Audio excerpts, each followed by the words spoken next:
The squat is the #1 leg exercise, but you have to pay attention to some important things to do it right. Let's start with the right body position for the squat.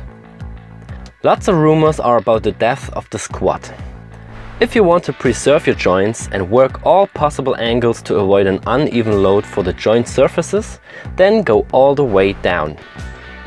Be careful to not fall into the lowest position with the least knee angle, but take it controlled and slowly, especially in the beginning. If you stop the negative movement at a 90-degree angle, you will generate the highest shearing force, the highest pressure on the inside of your patella, and the most stress to your knee. On the other hand, doing ass to grass squats also improves your mobility a lot. How deep you should actually go depends on your hip anatomy, your old and acute injuries, and your sport. But it's not only about the amplitude, but also about the rep speed. If you start training the squat, you should start with a slow rep speed like about 5050 and a low intensity. Then you can increase both slowly as you progress and learn to execute a clean technique. The next important thing is the position of your feet. If you learn the squat technique, pay attention to a stable foot and place them as far apart and rotated as you feel comfortable with. The width and the amount of outward rotation depends on your hip anatomy and your sport. You can do the hip socket test to find out what fits best for you. If the articular cavities of your thighs tend to be turned more forward, then a smaller stand with less outward rotation will be better for you. If the sockets are turned outward a bit more, then you should be more comfortable with a wider stand and further outward rotated feet. By doing so, you also have to open the angle between your thighs to let your joints move on a straight line and keep the axis of your knees right without collapsing to the inside. Let your knee point toward your second or third toe. Now what about the knees? Move them in front or keep them behind your toes. In order to keep your back straight and upward, you have no other choice than moving your knees in front of your toes. And it's not a problem for a healthy knee.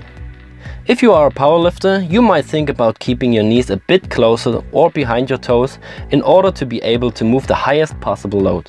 But then you have a higher stress on your back, especially the lower spine and your hips. Like I just mentioned, you should keep your back as physiological and upward as possible, especially when the intensity increases.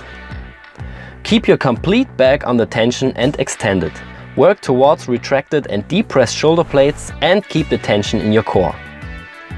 You should never let your lumbar and thoracic spine collapse to avoid injuries from shearing forces. With that said, you should also keep your head in a neutral position and look slightly upward with your eyes.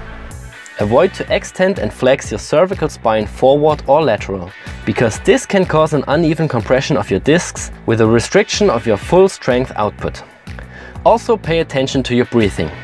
Don't press your breath, but keep your teeth closed, press your tongue against your teeth and breathe powerful against this resistance. It should sound something like this would let your core muscles contract reflective and improves your stability and power output. Now if you want to start practicing your squat, you should always be fresh-minded and start with a good warm-up and mobility work. Bring your heart rate up a bit, start moving and mobilizing the most important joints, which are your ankles, wrists, the thoracic and cervical spine. After that, also prepare your knees, hips, vertebral joints, shoulders and arms in order to be able to engage your full potential.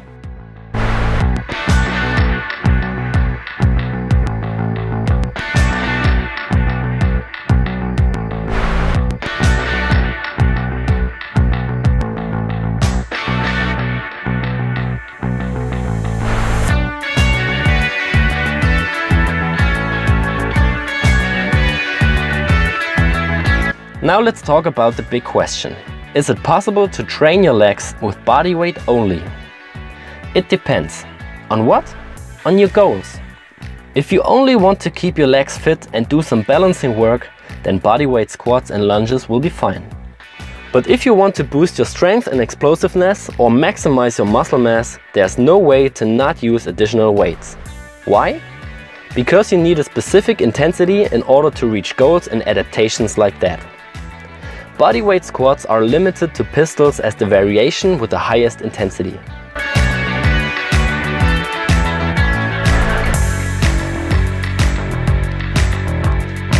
Let me introduce Daniel Irbert, CEO of Intelligent Coach with a headquarters in Leipzig, Germany, sports scientist and German and European squatting champion, to explain and show the specific differences of weighted squats. With a bar you can do high bar position and low bar position squats. High bar position means that you put the bar on top of the middle trapezius, in the hole of the supraspinatus tendon and below the 7th cervical body, which allows a more upward thoracical spine position and is connected with more forward moving knees. The low bar position requires a more forward leaned upper body and avoids 4 forward moving knees. For that you have to put the bar about 5 to 8 centimeters lower, about at the middle of the middle trapezius. In the high bar position, you should place your elbows underneath your wrists on the y-axis as well as on the depth axis. In the low bar position it's the same, but you move your elbows a little bit backwards on the y-axis. For both positions you should straighten your wrists and grab the bar with the thumbs around the bar. Avoid the false grip to grab the bar safely, or it might slip down. You might notice that this position alone needs some good mobility and some work to be able to take it. Then there's also the front squat, which should not be learned until you improved your technique for the back squat. We won't explain all the differences here because it would go beyond the scope of this video. If you don't want to back squat, you still have the possibility to do weighted pistols.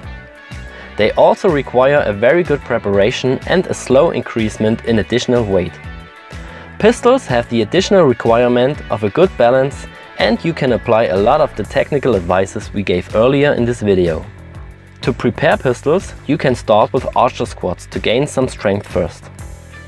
No matter what, always start with learning the right technique for your individual perfect squat. Leave your ego at home and start with light weights, slow rep speeds, and work your way up slowly and step by step.